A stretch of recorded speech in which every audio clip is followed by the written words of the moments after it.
Bintang timnas Indonesia Calvin Verdon bisa mencatat debut di Lille saat melawan Toulouse pada pekan keempat Ligue 1 2025-2026 Minggu. Jadwal Lille vs Toulouse bergulir di Stadion Pierre-Mauroy, Lille, Minggu pukul 20.00 WIB.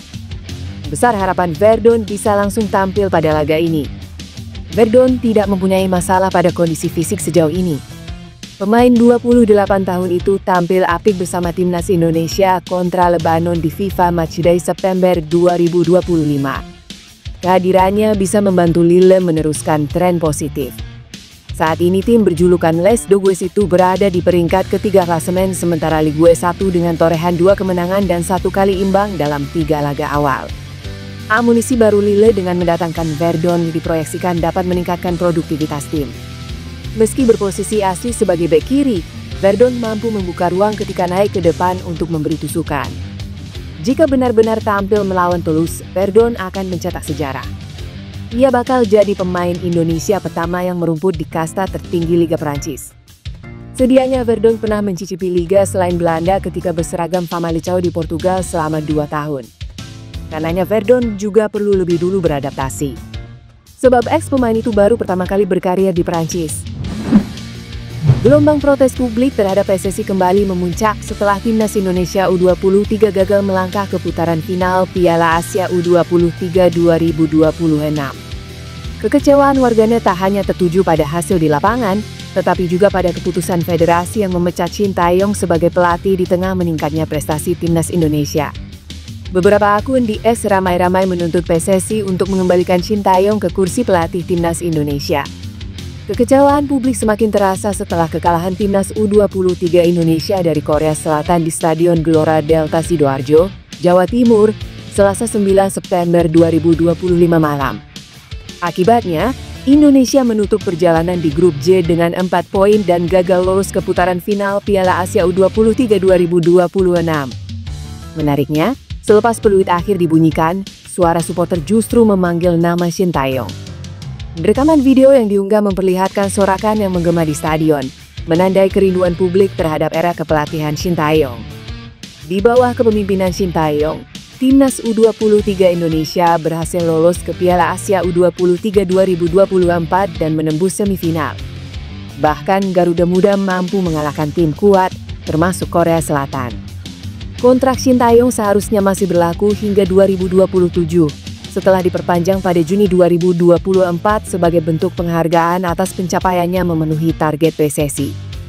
Dengan hasil ini, banyak penggemar menilai pemecatannya terlalu dini. Kini, sorotan publik tertuju pada PSSI dan keputusan manajemen yang dinilai gagal memaksimalkan potensi tim muda. Warganet berharap federasi bisa mempertimbangkan kembali keputusan mereka dan memberi kesempatan Shin Tae-yong untuk kembali membawa timnas Indonesia menuju prestasi lebih tinggi. Ketua Umum PSSI, Erick Thohir, mengatakan bahwa Piala Presiden akan digelar pada pertengahan 2026. Nantinya, Piala Presiden 2026 akan dikemas dengan konsep yang berbeda. Erick Thohir menambahkan, sebanyak 64 klub akan tampil di Piala Presiden 2026. Untuk jumlah klubnya, Erick Thohir belum bisa menyebutkan. Sebelumnya, edisi Piala Presiden hanya diikuti oleh sejumlah klub Superleague. Piala Presiden 2025 sempat mengundang 2 tim dari luar negeri yakni Port FC dan Oxford United. Port FC selaku klub Thailand sukses menjadi juaranya. Nah, untuk Piala Presiden 2026 akan dibuat berbeda dari biasanya. Kemungkinan besar klub-klub dari Superleague, Championship, dan Liga 3 ikut bermain. Mungkin saja, konsep pertandingannya nanti seperti Piala Indonesia yang sudah vakum sejak 2019. Hasil rapat EXO PSSI tadi salah satunya kami akan mengadakan Piala Presiden pada April atau Mei 2026, mungkin nanti diikuti oleh 64 klub dari seluruh Indonesia, ucap Erick Thohir. Format pertandingan Piala Presiden 2026 juga belum bisa dijabarkan oleh Erick Thohir. Meski begitu, mungkin ada kewajiban memainkan pemain-pemain muda di Piala Presiden 2026. Pemain VV Venlo di Liga Sepak Bola Belanda, Dean Zandbergen, berharap bisa bergabung dengan timnas Indonesia. Hal itu diungkapkan Zandbergen dalam wawancaranya di YouTube Yusa Nugraha pada Senin.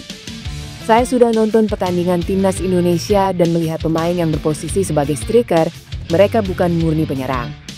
Semoga saya bisa segera bergabung timnas Indonesia, kata Zandbergen. Dean Zandbergen mengungkapkan dirinya punya darah Indonesia dari jalur keturunan ibu. Ia bahkan mengaku memiliki banyak saudara di Depok, Jawa Barat. Dia juga mengaku memiliki keterikatan dan kedekatan ketika berada di Indonesia. Dia juga mengklaim sudah dihubungi oleh staf timnas Indonesia perihal rencana naturalisasi. Dia mengaku tawaran bergabung dengan timnas Indonesia itu datang belum lama ini sekitar Februari 2025. Saya akan sangat senang ke Indonesia meski tidak lahir di sana. Saya punya koneksi dengan Indonesia dan sangat fantastis jika terwujud, ujar Zandbergen. Nama Jason Seld mulai dibicarakan fans timnas Indonesia sebagai pemain keturunan yang bermain di kasta teratas Liga Inggris. Jason Seld mencatatkan debut di Liga Inggris bersama Sunderland pada Sabtu dengan hasil yang sangat memuaskan. Jason Seld merupakan pemain keturunan Indonesia berdarah Hambun yang lahir di Ede, Belanda, pada 23 Mei 2003. Sosoknya saat ini menjadi salah satu dari 3 nama yang tengah mencuat dikabarkan akan dinaturalisasi oleh PSSI. Jason Seld dinilai cocok memperkuat skuad Garuda. Ia bermain sebagai bek tengah. Karirnya berawal dari Akademi NH Nijmegen lalu pindah ke PSV pada 2017. Sebelum masuk skuad utama, Jason Seld lebih dulu dibeli Sunderland dari PSV U21 yang saat itu ditukangi Ruud van Nistelrooy pada 2021. Kiprah Seld membuatnya layak disebut sebagai tandem sempurna bagi Jai Itzes di lini bertahan timnas Indonesia. Akan tetapi, kehadirannya juga menjadi ancaman nyata Rizky Ridho yang bisa saja tersisih dari skuad utama. Kans merapat ke Indonesia lebih besar setelah Seld belum pernah dipanggil ke timnas Belanda baik senior maupun kelompok umur. Saat ini, Belanda juga memiliki bek tengah yang tangguh, mulai dari Virgil van Dijk, Stefan de Vrij hingga Nathan Ake. Lantas, bagaimana dengan PSSI?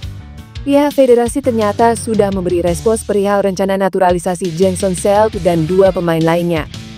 Meski begitu, Arya Sinulinga dalam kesempatan tertentu menyebut pihaknya belum memiliki nama-nama tersebut dalam daftarnya. Arya Sinulinga juga tidak menjelaskan lebih lanjut apakah ketiga pemain itu sudah masuk dalam daftar rencana naturalisasi ke depan atau tidak.